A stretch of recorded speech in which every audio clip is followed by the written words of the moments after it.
Hello बच्चों, hope you all are doing well. तो आज हम लोग करने जा रहे हैं डे नंबर 40 पे। अब डे नंबर 40 के अंदर ना हमारे पास जो टॉपिक है वो है थर्मोकेमिस्ट्री। वैसे आपको खुशखबरी बता दूं, आज हमारा कुछ अच्छा होने वाला है। लास्ट में एक छोटी सी अनाउंसमेंट मारेंगे आपके लिए, तो बड़े ध्यान से सुनते रहना।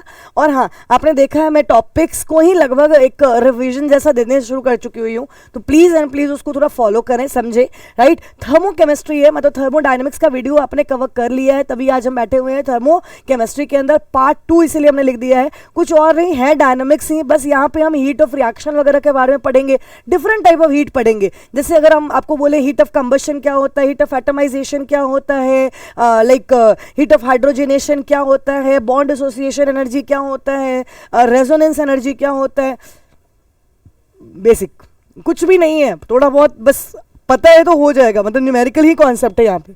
आओ जी, अब हमारे पास हीट ऑफ रिएक्शन, आपको मैं बता दूं, हीट ऑफ रिएक्शन अगर हम बोल रहे हैं ना, उनसे यहाँ से हमारे पास क्या कॉन्सेप्ट रहेगा। एक तो अगर केमिकल रिएक्शन है ना, तो delta H is equal to delta E plus delta n g R T, ये तो आपको पता ही पता है। अब इसमें ना आपके पास दो कॉन्सेप्ट बनते हैं। अगर ही डेल्टा एच की वैल्यू पॉजिटिव होगी, अच्छा भाई पॉजिटिव होगी, इसका मतलब क्या हो जाएगा, एंडोथर्मिक हो जाएगा, राइट। और नेगेटिव हो जाएगा, इसका मतलब क्या हो जाएगा, एक्सोथर्मिक हो जाएगा। ऐसा मैंने ग्राफ आपको ऑलरेडी करवा दिया है केमिकल काइनेटिक्स के अंदर, तो ज्यादा घबराने वाली बात तो है नहीं, है ना। तो आप जानते ही हो, वहां पे मैंने आपको एक्सप्लेनेशन दे दिया था, ये हीट ऑफ रिएक्टेंट है, ये हीट ऑफ प्रोडक्ट है। अगर हमसे बोला जाए डेल्टा एच की वैल्यू, तो हम क्या बोलेंगे, प्रोडक्ट माइनस रिएक्टेंट के हीट की बात करेंगे। यहां पे अगर हम आ जाते हैं, again delta H is equal to क्या हो जाएगा, प्रोडक्ट माइनस रिएक्टेंट की वैल्यू। अच्छा एक बात बताओ, यहां पर रिएक्टेंट की वैल्यू ज्यादा, रिएक्टेंट और प्रोडक्ट की वैल्यू कम है, तो ये वैल्यू क्या होगी, नेगेटिव होगी। यहां क्या हो जाएगा, रिएक्टेंट की वैल्यू कम है, प्रोडक्ट की वैल्यू ज्यादा है, तो ये कैसी हो जाएगी, पॉजिटिव होगी। ये मैंने कॉन्सेप्ट आपको करवा दिया था केमिकल काइनेटिक्स के अंदर। एक क्वेश्चन यहाँ पे इस वाले जोन से आप कर लेंगे आराम से। अब यहाँ पे सीपीसीवी का, अब याद करो, सीपीसीवी के काफी क्वेश्चंस हमारे पास बन सकते हैं, कि बहुत तरीके से बन सकते हैं। डेल्टा यू तक निकालने को, डेल्टा एच तक निकालने को हम लोग को दे सकता है। तो देता है तो कैसे क्या लगाओ, तो एक किरचॉफ इक्वेशन है, इससे भी आपको डायरेक्ट न्यूमेरिकल्स आ सकते हैं। इसको भी आपको कवर करके चलना है कि न्यूमेरिकल पोर्शन के लिए, तो ज्यादा कुछ नहीं, न्यूमेरिकल पोर्शन के लिए। तो आपको पता ही है बेटा, डेल्टा एच बोल रहे हैं, इसका मतलब क्या हो गया, हम यहाँ पे हीटेड कॉन्स्टेंट प्रेशर की बात कर रहे हैं, तो हमारे पास क्या हो जाएगा, सीपी डी टी, मतलब सीपी और delta T, delta C V delta T, है ना। अब ये भी किरचॉफ ने भी वही काम करवाया है, delta H is equal to delta C delta T, लीजिए जी। और हमने क्या पढ़ रखा है, आपने ऑलरेडी हीट कैपेसिटी के अंदर ये कॉन्सेप्ट सीख के आए हुए हो। मैंने बोला ना थर्मोडायनेमिक्स आता है, थर्मोकेमिस्ट्री में कुछ भी नहीं करना है, तो आपने कॉन्सेप्ट सीख रखा हुआ, बस उसी को हमारे को बात करनी है। वहां आपने पढ़ा था ना, अगर आपको ध्यान हो, delta C is equal to Q by T, हम लोग यहाँ पे यही बात कर रहे थे, तो क्यू बाई टी हम बोल रहे थे। अगर हम हीट एट कांस्टेंट वॉल्यूम बोलते थे तो ये क्या कहलाता था, वह सी डेल्टा सी वी। अगर हीट एट कांस्टेंट प्रेशर बोलते थे, ये क्या कहलाएगा, सीपी बताएगा। बस वही चीज़ है, यहाँ पे उसी पे हमने काम करा हुआ है डायरेक्ट न्यूमेरिकल से। अब यहाँ एक क्वेश्चन आता है बेटा, आपको दो इक्वेशन दे दिया जाएगा, एक कॉम्बिनेशन रिएक्शन मान लो, एक डिकम्पोजिशन रिएक्शन, और उसमें क्या है ना, स्टोइकियोमेट्रिक कोफिशिएंट का गेम रहता है। और आपके पास वहाँ पे रहेगा क्या, कि अगर इसके लिए हीट की वैल्यू ये है, तो फिर जाके बताओ दूसरे वाले इक्वेशन के लिए क्या है। अरे यार, अगर मान लो यहाँ पे कॉम्बिनेशन रिएक्शन के लिए ये माइनस है, तो फिर यहाँ देख सकते हो डिकम्पोजिशन के लिए क्या हो जाएगा बेटा, प्लस हो जाएगा, है ना। उसी का वैल्यू पॉजिटिव और नेगेटिव करने वाली बात। अब हेस लॉ का मतलब क्या होता है, अगर ए से बी जाना है तो इसका मतलब सीरीज ऑफ स्टेप है। तो कहने का मतलब अगर यहाँ डेल्टा एच है, तो इस डेल्टा एच की वैल्यू हम कैसे निकालेंगे, delta H one plus delta H two plus delta H three. बहुत टाइम क्वेश्चन में क्या दिमाग लगाना होता है बेटा, यहाँ पे वो दे देंगे क्या, कि आपको ए से बी जाने के लिए यहाँ पे इतना लगा, और सी से डी जाने के लिए इतना लगा, और ए से डी जाने के लिए, जबकि आपको यहाँ से कहाँ जाना है, डी से ए जाना है।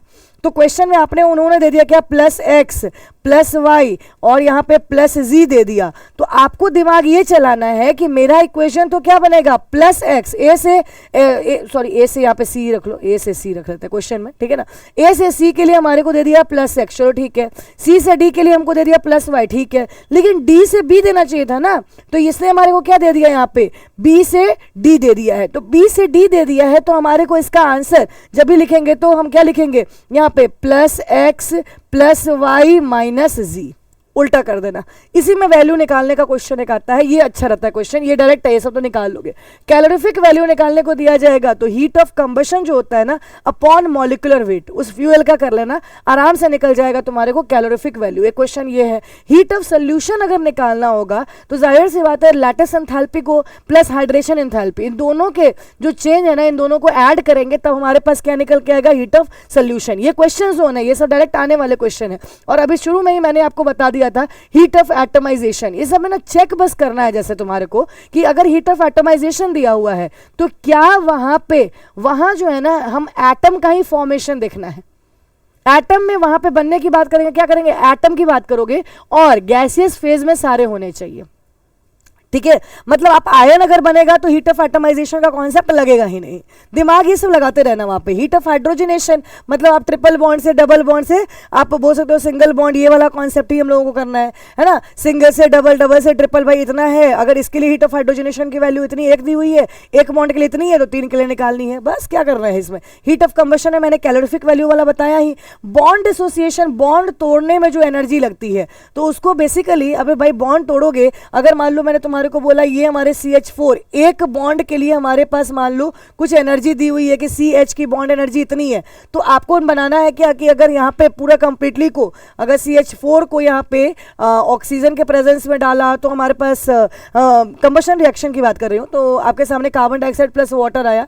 क्वेश्चन आता है क्या कि भाई एक बॉन्ड को तोड़ा तो इतनी एनर्जी, तो आप बता दीजिए कितना करेंगे तो कंबशन होगा। तो भैया एक बॉन्ड की एनर्जी है, तुमने 4 बॉन्ड तोड़ा है उसका कंबशन कराया है, ऐसे क्वेश्चन करना।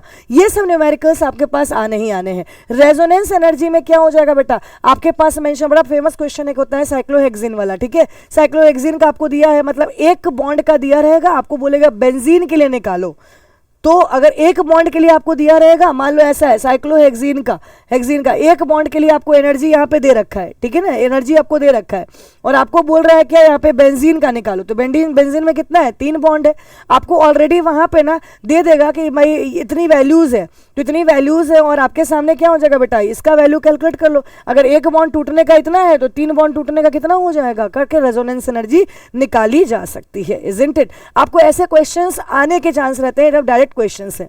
हो गया, यही है थर्मोकेमिस्ट्री। तो मतलब क्या है ना, basically you have to be dependent for numericals, इस वाले जोन में ना न्यूमेरिकल के ऊपर डिपेंडेंट। तो इन शॉर्ट आज हमारा काम बहुत छोटा काम किया, बहुत छोटा सा काम था, हमारा काम था। तो इसका मतलब है what we need to do, आज हमारा क्या है, क्वेश्चन वाला राउंड भी रहेगा। तो क्वेश्चन वाले राउंड में थर्मोडायनेमिक्स से आपको टोटल कितने क्वेश्चन करना है, 100 क्वेश्चन ट्राई करना है, प्रैक्टिस वाले क्वेश्चन। प्रैक्टिस वाले क्वेश्चन वो तुम कहीं से भी कर सकते हो, ये मॉड्यूल उठा लो, कहीं क्वेश्चन बैंक वगैरह ले लो, क्वेश्चन बैंक ले लो, या फिर पहले के एग्जाम हुए क्वेश्चंस जो रहेंगे उसी में 40-45 क्वेश्चन, वहां से 50 क्वेश्चन निकल के आ सकते हैं। अच्छा नीट वालों का है ना 45 का, तुम लोग का तो निकालो, तुम लोग के 25 और 30 क्वेश्चन का वहां पे क्वेश्चन बैंक का सेट मिल जाएगा, उन समय निकाल सकते हो, राइट। या फिर क्या जाता क्या है यार, नीट का ही क्वेश्चन बैंक कुछ कर लेना, तो ये क्वेश्चन बैंक का तरीका रहेगा। मेनली अब आपके सामने आएगा PYQs। PYQs में तुमको 5 ईयर का PYQs apart from this 100 question is very mandatory, very mandatory. इतना काम कर लेते हो तो we are done with thermodynamics का कॉन्सेप्ट। और मैंने बोला था एक बड़ी सुंदर सी बात हम करेंगे लास्ट में, तो ये देखो बच्चों क्या हुआ, क्या हो गया, फिजिकल केम इज ओवर। इसका मतलब है get ready to start with organic chem with a bang. और ऑर्गेनिक केम हमें कंप्लीट कैसे करना है भाई, अब 20 दिन में कवर करना है, शुरू हो जाइए। फिजिकल केम हमारा ओवर हो चुका हुआ है इस तरह से, ठीक है ना। तो आज आप इसको कंप्लीट कर रहे हैं फिजिकल केम को, अभी कोई बोनस डेज वगैरह का कोई कॉन्सेप्ट नहीं है। 25 को आपको ऑफ मिला ही था, और आपने देखा मैंने बहुत अच्छी दुआएं सब आपको आप लोगों के लिए मांगी थी, तो जाहिर सी बात है अब हम काम पे फिर लग जाते हैं, है ना। मोस्ट प्रोबेबली हमारा एक और है, न्यू ईयर का भी ऑफ रहेगा, तो कोई दिक्कत नहीं, आप आराम से अपने काम को बढ़ाते जाएं। 20 डेज के अंदर हम अपना सारा काम खट जाएंगे, ठीक है ना, ठीक है। तो चलिए आज फिजिकल केम का जश्न मनाओ, हैप्पी फिजिकल केम ओवर।